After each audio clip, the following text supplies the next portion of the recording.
Hey, what's up guys? Welcome back to Let's Draw with BJ Dell. I'm your host BJ Dell, and in today's new Let's Draw video, we're going to draw a ghost and talk about what makes good character design, how you can pose your characters and your drawings more dynamically to make it more interesting for your viewers, and a couple of tips and tricks with Procreate to boot. So, if you want to learn all about that and more, keep watching.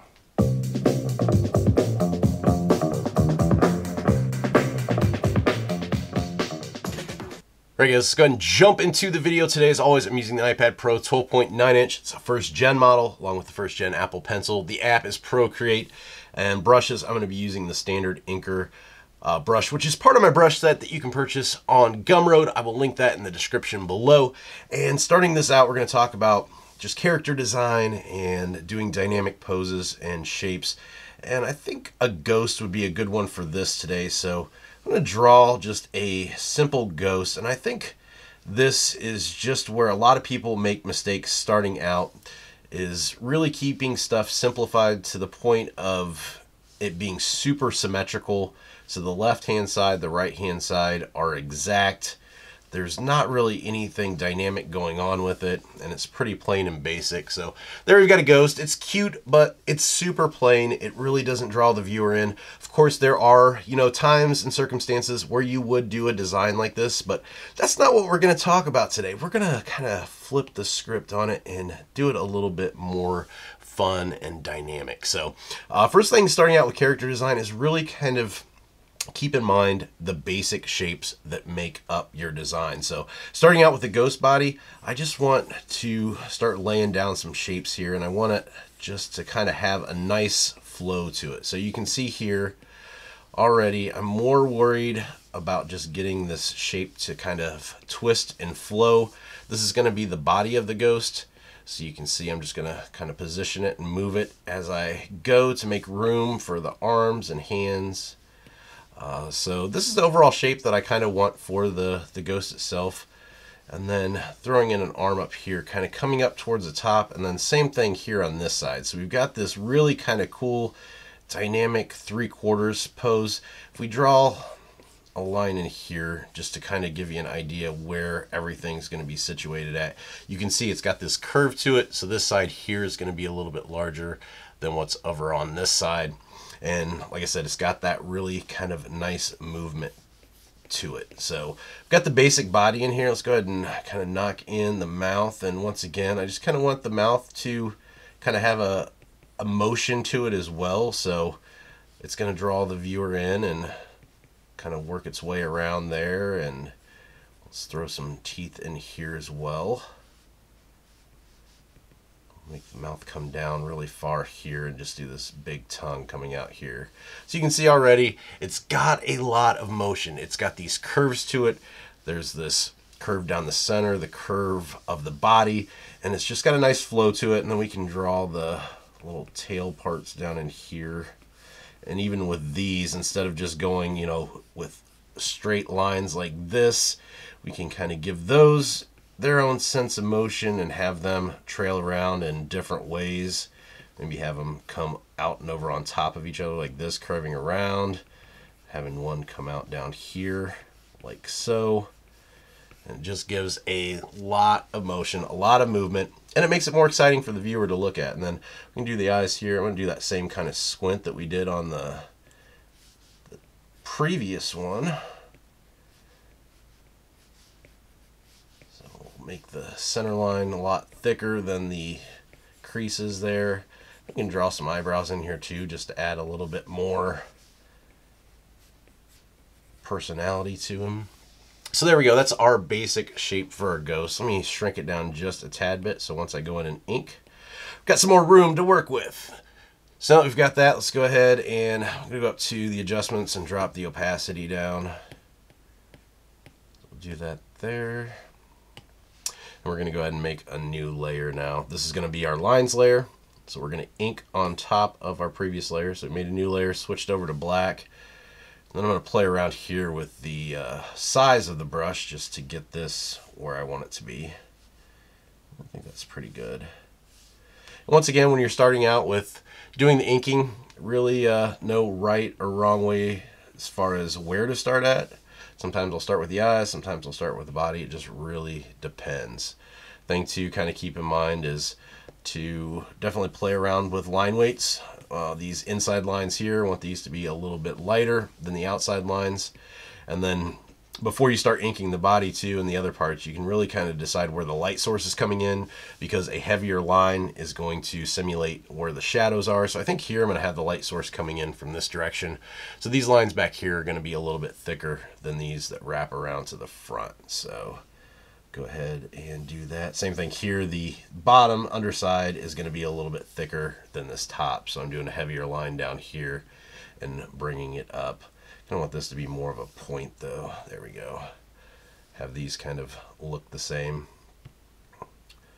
And then for here, I'm going to go ahead and switch over to my standard inker, but the streamline version. When I'm doing these huge swooping lines across here, I really like the streamline version because it smooths out your lines and it makes everything just a little bit nicer and easier to do these huge motions with. With here though, once again, we're making sure that that back is a little bit thicker. So we've got to kind of experiment to get the right thickness of the line as it comes around. We don't want it too thick in the front there. Make sure it's thicker back here. Try it one more time here. I'm trying to get the same flow that I've got on the sketch layer. I'm blocking that out just a little bit too much there. This should be good. Remove some of this taper up here, but we are going to have a little bit of an overlap, so I'm going to switch back to my other brush now and bring this down just a little bit in here so we can overlap this bottom part where that tail starts to come out.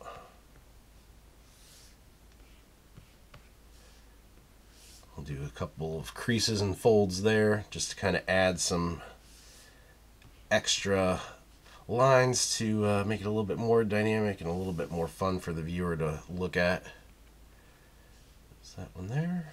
Bring this one down and around like so. And then this back one's going to have that kind of overlap there. We want this to connect right here, so probably a couple times to try to get it to look right. And I think that looks pretty good there. So we've got that laid in. Let's go ahead and get the mouth here. I think I'm going to switch over to my streamline again, just to get these curves nice and smooth. So there we go. Switch back then to my standard. So I'll switch back and forth with those quite a bit, and you get pretty quick at it once you get the practice down. Get these teeth in here. And you'll see too, I've talked about this in previous videos, a lot of times I won't try to exactly trace my lines from the sketch drawing.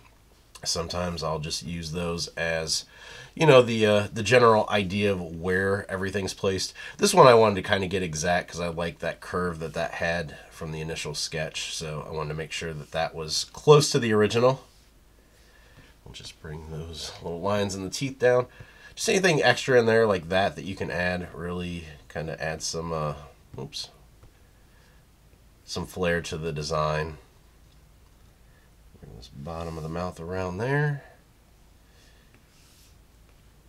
This tongue in here. And we'll bring that mouth down in here. Like so.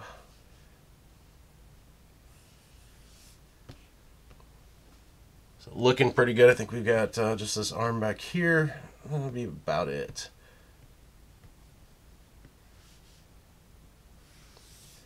Do a little curve there to the overlap just to give that a little bit more. And then let's finally get these eyebrows in here. I'm going to erase this and get these drawn in. Now with eyebrows, I've talked about this before. I like the bottom line to be a lot thicker than the top line.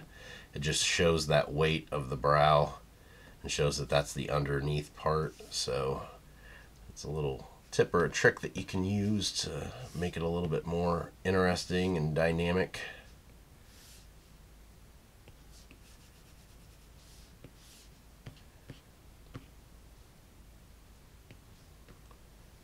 Same thing here, we'll just erase this and get this one in here.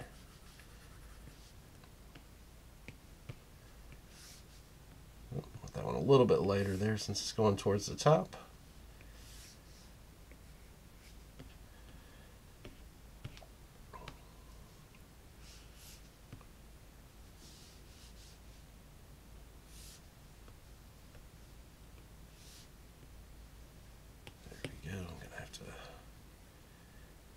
Work that line back in there just a little bit. So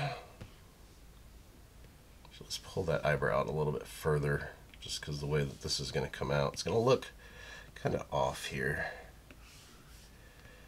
If we use that whole space that we cut out, I think it's going to look a little bit better.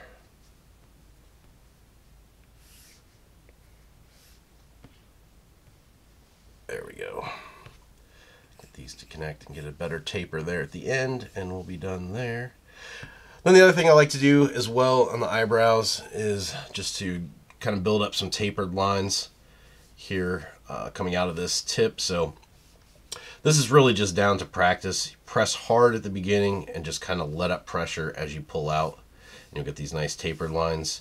But the whole idea is to build this up really thick so they come out. It's a very kind of comic book way of inking. When you pull back, it just builds that up really nice. We'll do the same thing over here.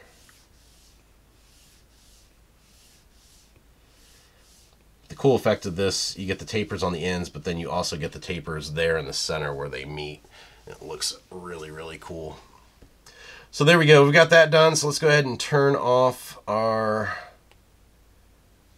line or our sketch layer, and then we're going to go ahead and make a new layer. We're going to drop this underneath.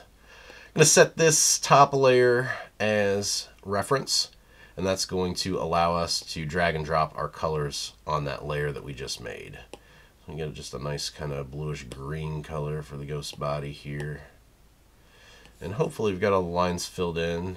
Yep, that nothing leaks out. So sometimes if you don't get the lines connected, then you're gonna have these open gaps and it's gonna fill in more than you wanted it to. So pay attention to that.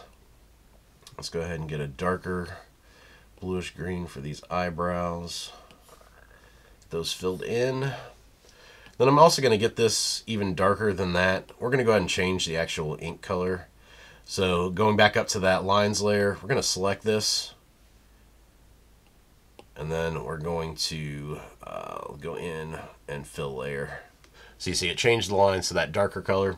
Just a little trick if you don't want to go with that solid black. It looks kind of cool. So let's go and get that mouth filled in now, making sure we're on the right layer again.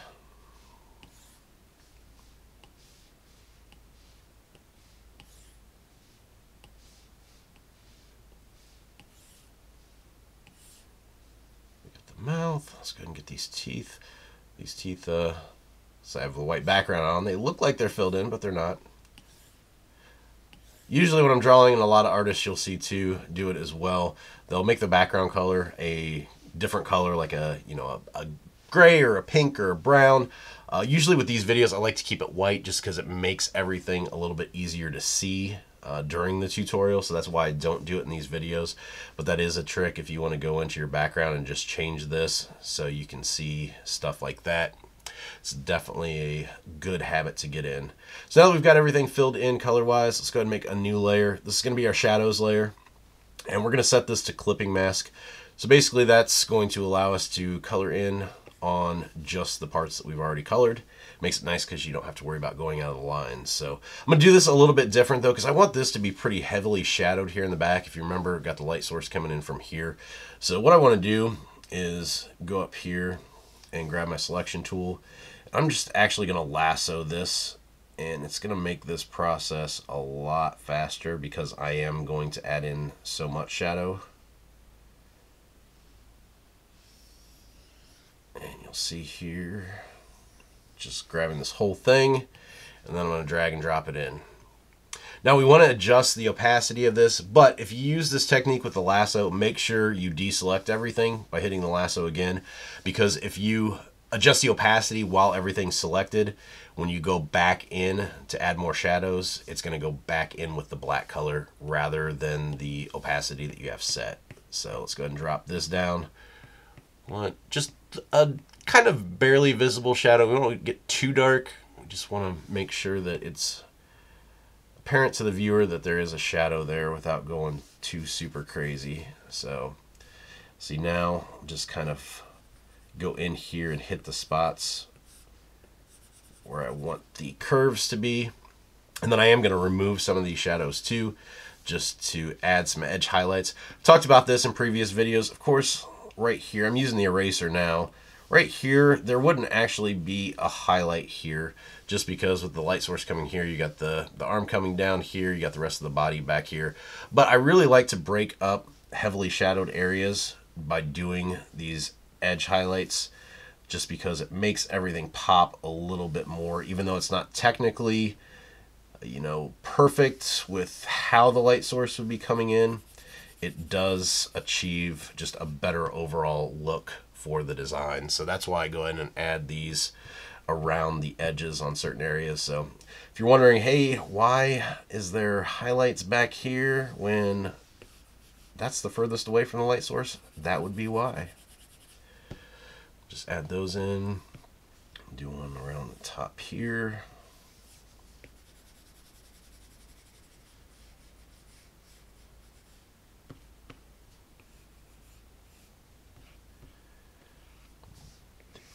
Here too.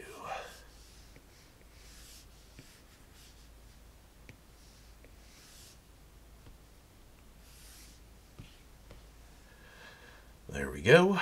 And a couple just more lines here to just add to, once again, that flair of the design. Put one down here.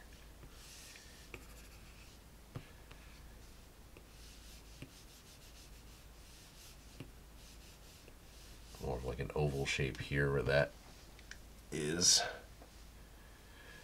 And then let's go ahead and do a shadow down here on the bottom. Don't want it too big, just because that is where the light source is coming in, but there'll be a small shadow down there. And then I can go ahead and add a shadow around this lip where the teeth are.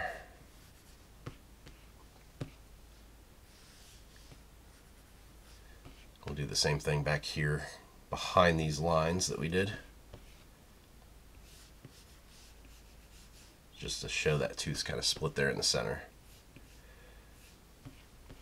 So really, you know, what I want you to get out of this is to look and see the basics of how we started out this design. Just really basic shapes, but making sure we didn't have too many overlapping areas. If you think about your design as a silhouette, if you just filled it in totally with black, is it still going to make an interesting design? And I think this one, the answer is yes, because there is so much motion to this. There's not a lot of overlapping areas. Everything really kind of stands out on its own and has just that nice kind of flow to it, and just a lot of motion, which when you're dealing with, you know, basic two-dimensional drawings, the more you can do to make them come to life, you know, the more interesting it's going to make your drawing. It doesn't make it look like it's just, you know, a flat image sitting on a paper. It does look like it has some life to it, and that's kind of what you want to go for with your artwork. So I challenge you to really attempt that, see what is possible by using different shapes, different line weights, and really challenge yourself to, more than anything else, see how you can draw differently just by using different techniques with your arm and your pencil. That's why instead of doing these videos like a lot of other artists do it, and you know, just do the screen capture and they talk over it, that's why I like to do it live like this.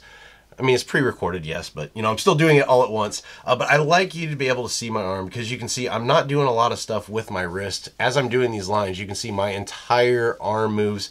It's a whole movement from the shoulder down, and the better you are at kind of getting that, the more dynamic you can make these lines, the smoother lines you're going to have, and just the more fun you're going to have too. It's a lot of fun to be able to use those motions to make these lines. So try it out. We're going to make one more layer now, And this is going to be our highlights layer. So once again, we're going to set this to clipping mask, and we're just going to go in here with white and do some highlights. Like I've said in previous videos too, I like to use highlights sparingly. I don't like to use too many. So the shadows, I usually have more shadows than highlights.